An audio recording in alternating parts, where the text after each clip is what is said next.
Halo, perkenalkan nama saya TB Steven dari kelas 12 IPS 4 tahap 32.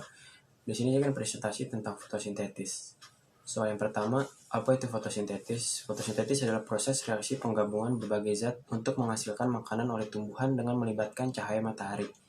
Soal yang kedua, kapan terjadi fotosintesis? Biasanya fotosintetis terjadi pada pagi dan siang hari saat klorofil membutuhkan cahaya matahari untuk membuat glukosa. Soal yang ketiga, apa yang dimaksud dengan reaksi terang dan reaksi gelap fotosintetis, serta perbedaan apa saja di antara kedua reaksi tersebut? Reaksi terang adalah percobaan fotosintetis yang dilakukan di bawah matahari atau cahaya lainnya. Reaksi gelap adalah percobaan fotosintetis yang dilakukan tanpa cahaya matahari ataupun lainnya. Perbedaan A. Tempat terjadi. Reaksi terang terjadi di tilakoid grama pada kloroplas. Reaksi gelap terjadi pada stroma kloroplas. B. Kebutuhan akan cahaya matahari.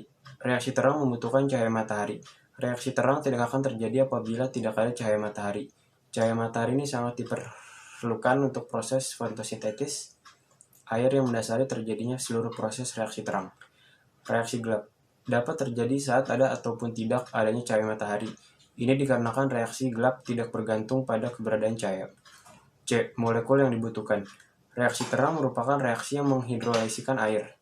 Reaksi gelap merupakan reaksi sintetis gula. Molekul utama yang dibutuhkan yaitu karbon dioksida.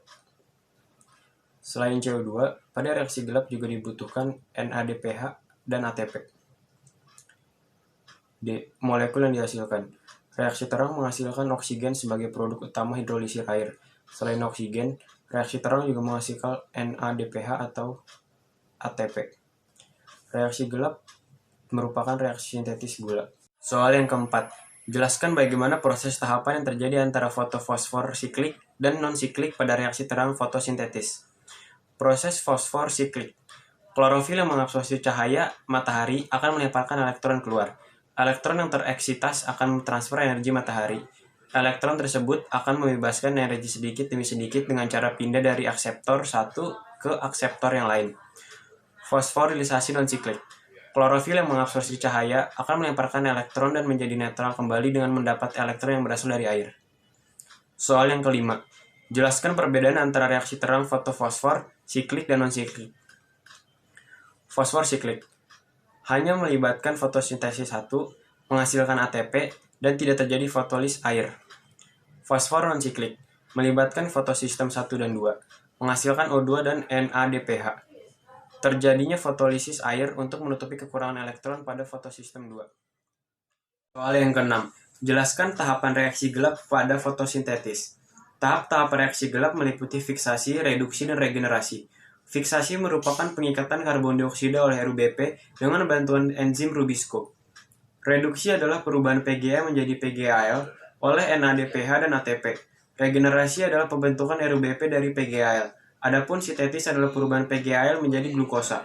Soal yang ketujuh, faktor apa saja yang mempengaruhi laju fotosintetis?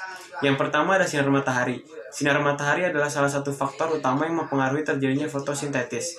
Yang kedua ada air. Air juga diperlukan dalam proses fotosintetis. Yang ketiga, konsentrasi oksigen dan karbon dioksida. Sekian presentasi dari saya, terima kasih.